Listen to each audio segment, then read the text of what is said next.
Lammi cholle farra leechise urufa bombiitti garmaase kaa urufa bombiitti garmaase kaa Gidira lammi yoo dhufe gara nama teessisu keessa tottoltee ana kaase kaa keessa tottoltee ana kaase kaa Yaa lammi tu lammi cholle farra leechise urufa bombiitti garmaase kaa urufa bombiitti garmaase kaa Gidira lammi yoo dhufe gara nama teessisu keessa tottoltee ana kaase kaa keessa tottoltee ana kaase kaa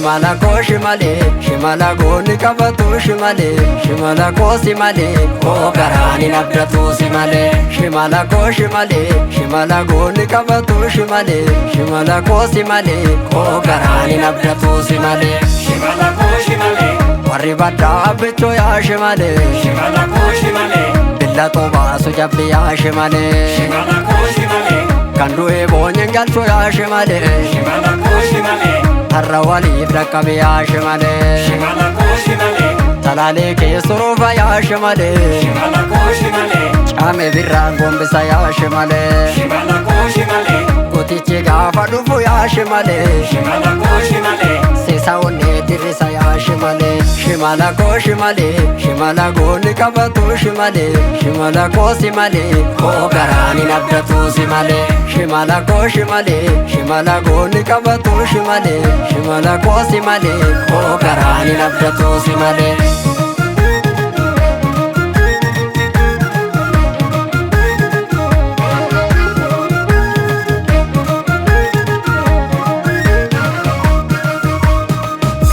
Ilmaan agariif taatee birruu tokko madabdee booyuuf fafaa Waliif tolanii lammiif tolu araara dhugaan waaqa lafaa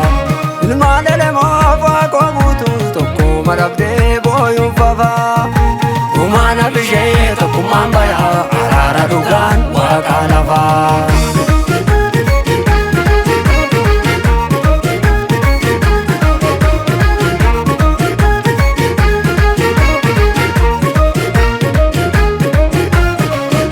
Shagariin ijaaritti naannessii durriyyeen ka'ee dhufettaa galuu Shigaarii dhufeensa na baafannaan jarri quufu booda biyyaan toluu Shagariin ijaaritti naannessii finfinnee yaqooda tufaa bunaa Shagariin ijaaritti naannessii burammoo habiibitu yaabbataa Shagariin ijaaritti naannessii finfinnee sadeemsuma waa jennaa Shagariin ijaaritti naannessii gamni suutumaan qora baafata Shagariin ijaaritti naannessii durriyyeen ka'ee dhufettaa galuu Shaggarii dhufeensa na baafannaan jarri quufu booda biyyaan toluu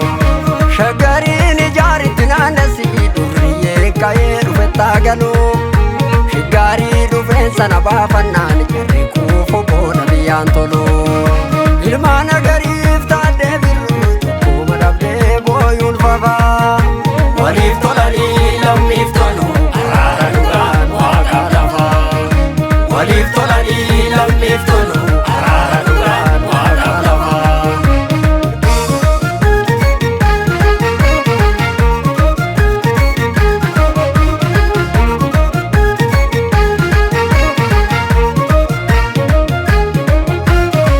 Shimala ko shimala goonni qabatu shimala foolleen qabatu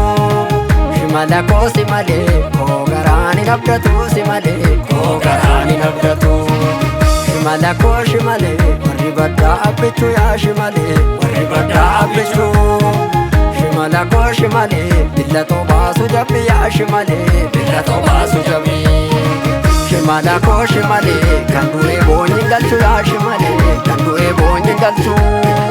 Shimala ko harra waliif dhaqqabe yaa shimale harra waliif dhaqqabe